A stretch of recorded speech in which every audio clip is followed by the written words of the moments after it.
দর্শক, গুরুত্বপূর্ণ একটি খবর। জুলাই ঘোষণাপত্র চূড়ান্ত করতে বৃহস্পতিবার সর্বদলীয় বৈঠক হবে। উপদেষ্টা মাহফুজ আলম জানাচ্ছেন, ইতিমধ্যে যেই ঘোষণাপত্রের উপর একটা খসড়া তৈরি করা হয়েছে। দর্শক, 2.5 পৃষ্ঠার একটি ঘোষণাপত্র আমার হাতে এসছে। সেই ঘোষণাপত্রের মোটামুটি বক্তব্য টেক্সট ঠিক আছে। শেখ হাসিনা কিভাবে দুঃশাসন করেছে, কিভাবে স্বৈরশাসন প্রতিষ্ঠা করার চেষ্টা করেছেন, উন্নয়নের নামে অর্থ অপচয়, লুটপাট সবই আছে। কিন্তু শুরুতে এবং শেষের যেই বক্তব্য, সেই বক্তব্যে ধারণা করি যে এটি নিয়ে আপত্তি হতে পারে। আপনাদেরকে একটু বলি, কিছু অংশ পড়ে শোনাই। এই ঘোষণাপত্রের মূল কথা হলো যে নতুন একটি রাষ্ট্র গঠনে ইউনূস সরকার ম্যান্ডেট চায় এবং সেটি কার্যকর হবে 5ই আগস্ট 2023 থেকে এটি কার্যকর হবে। অর্থাৎ এই ম্যান্ডেটের উপর ভিত্তি করে ইউনূস সরকার চলতে চায় এবং সে তার রাষ্ট্র পুনর্গঠন করতে চায়। তার মধ্যে আছে 72-এর সংবিধান সংশোধন অথবা বাতিল, দুটি ক্ষমতাই পাইতে চায়। সব দলের একটা সমঝোতা বা ঐকমত্য নিয়ে এই ক্ষমতাটা নিতে চায় ইউনূস সরকার বা অন্তর্বর্তী সরকার, যাতে তারা সেগুলি বাস্তবায়ন করতে পারে। এখানে শুরুতে যেই বক্তব্যটা গুরুত্বপূর্ণ, সেখানে বলা হচ্ছে যে প্রথমেই বলা আছে যে যেহেতু এই ভূখণ্ডের মানুষ স্বাধীনতা অর্জনের জন্য যুগের পর যুগ সংগ্রাম করেছিল, এর ধারাবাহিকতায় পাকিস্তান আন্দোলনের মাধ্যমে ব্রিটিশ ঔপনিবেশিক শাসন থেকে 1947 সালে স্বাধীনতা অর্জন করেছিল। যেহেতু এই ভূখণ্ডের মানুষ দীর্ঘ 23 বছর পাকিস্তানের শাসকদের বঞ্চনা ও শোষণের বিরুদ্ধে রুখে দাঁড়িয়েছিল এবং নির্বিচার গণহত্যার বিরুদ্ধে গণপ্রতিরোধ করে 1971 সালে রক্তক্ষয়ী জনযুদ্ধের মাধ্যমে বাংলাদেশ স্বাধীন হয়েছিল। কেন এখানে মুক্তিযুদ্ধ কথাটা লেখা হলো না বুঝলাম না, এটা জনযুদ্ধ টার্মটা ইউজ করা হচ্ছে। যাই হোক, যেহেতু স্বাধীন বাংলাদেশ 1972 সালের সংবিধান স্বাধীনতা যুদ্ধে শহীদ এবং অংশগ্রহণকারী লক্ষ লক্ষ মানুষের মতামত ও প্রত্যাশাকে প্রতিফলন করতে ব্যর্থ হয়েছিল এবং গণতন্ত্র ও রাষ্ট্রীয় প্রতিষ্ঠানগুলোকে ব্যর্থ করার পথ সুগম করেছিল। সেই কারণেই নানান এরপর থেকে একের পর এক অরাজকতা।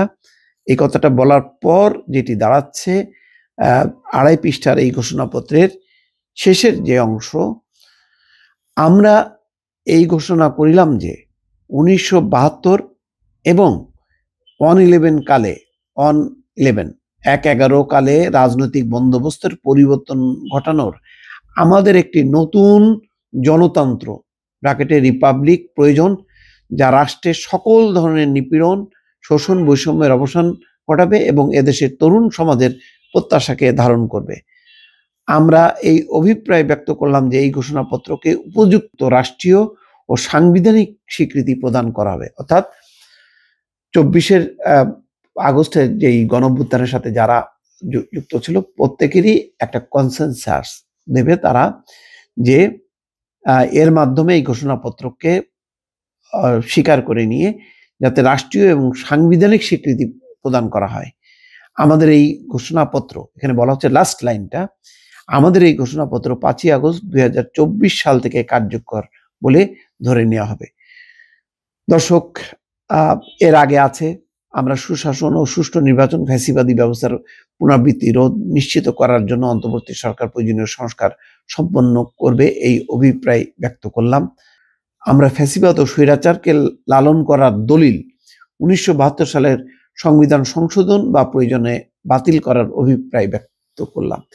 দর্শক, আমার ধারণা যে বিএনপি সহ কয়েকটি রাজনৈতিক দল এই যে 72-এর সংবিধান সেটি বাতিল বা সংশোধন, এই ম্যান্ডেটটা অন্তর্বর্তী সরকারকে দেয়া অথবা নতুন একটি যে রিপাবলিক জনতন্ত্র মানে অর্থাৎ নতুন একটি রাষ্ট্র গঠনের যেই ক্ষমতা, তার লক্ষ্যে যে প্রয়োজনীয় সংশোধন, পরিবর্তন এই ক্ষমতাটা আমার ধারণা যে বিএনপি দিতে চাইবে না।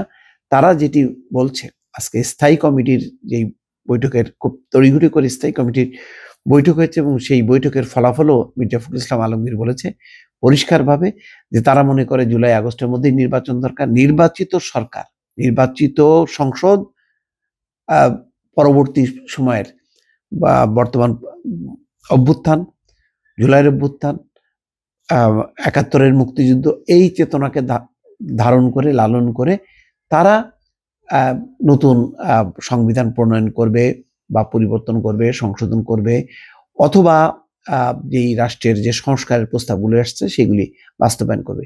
সেই কারণে তারা যেটি বলছে যে এখন অন্তর্বর্তী সরকারের মূল কাজই হচ্ছে অন্য সবকিছু বাদ দিয়ে একটি নতুন জাতীয় সংসদ নির্বাচন অনুষ্ঠিত করা।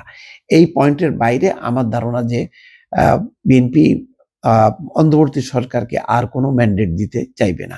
দর্শক, বোঝাই যাবে, কালকে হয়তো এর প্রতিক্রিয়া বোঝা যাবে।